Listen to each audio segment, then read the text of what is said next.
Lord Vishnu's Shantakaram mantra.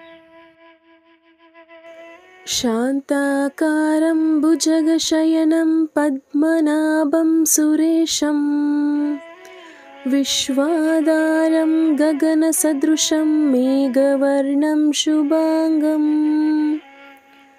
लक्ष्मीकान्तं कमलनयनै योगिभिर्ध्यानगम्यं वन्दे विष्णुं भवभयहरं सर्वलोकैकनाथम्.